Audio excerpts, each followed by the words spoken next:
We're going to talk a little bit about what $1 million in retirement looks like, so stick around.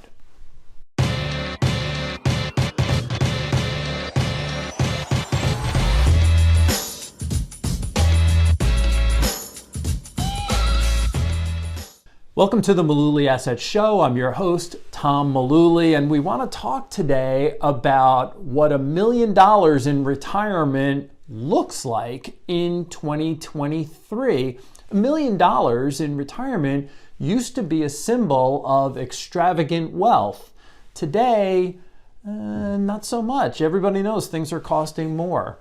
According to the Federal Reserve, households headed by people aged 65 to 74, in theory, retired folks, have an average of retirement account savings, not total savings, retirement account savings of $426,000. So a couple of takeaways from this great article in the Wall Street Journal, and we'll link to it down below in the show notes. So takeaway number one, most folks who reported they were okay in retirement had no debt. And they may have had little or no mortgage. That's getting those big monthly expenses out of the way is a very, very big deal. Takeaway number two, most of the folks who reported they felt comfortable in retirement had pretty low expenses on a monthly basis. Now look, everybody wants to put their best foot forward when they're being interviewed for an article that's going into a newspaper. But even still, the folks who seemed to be okay had pretty low overhead on a monthly basis. They just didn't spend a lot.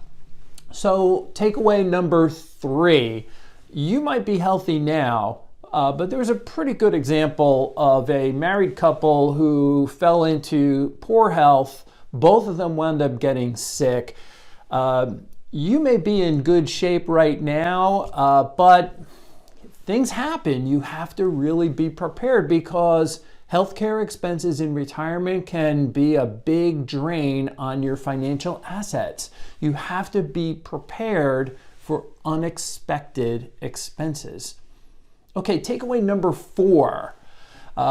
It's not too late to get started. There was a great piece in this article about a woman in her late 50s who started socking away huge chunks of her income just to get ready for retirement. It's not too late to get started. So if you start saving for retirement, this is something that we talk about all the time here in the office. If you start saving for retirement, say you begin at age 30, and you retire at age 65. That's 35 years of saving for retirement.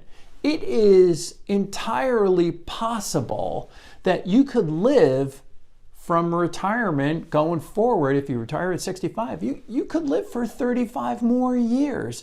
And the odds of that go up if you're talking about two lives, meaning a married couple.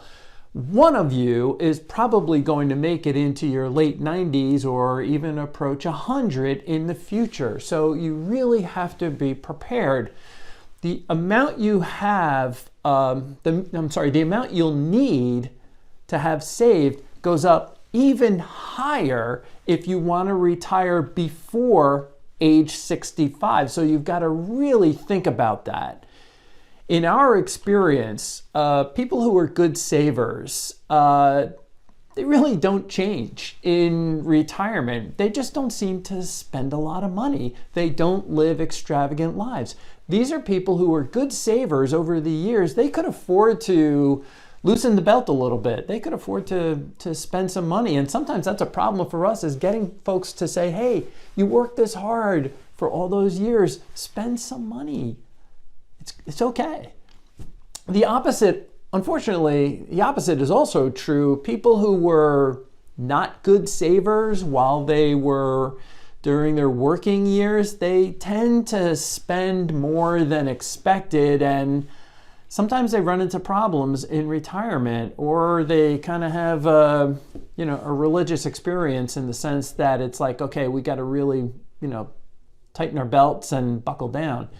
So it's important to understand that your retirement could last a very, very, very long time. I don't know if I've made that point clear. It could be a very long time, and you need to be prepared for it. Talk with your financial advisor about whether you're on track or not. It'll be time well spent. That's the message for today. Thanks again for tuning in.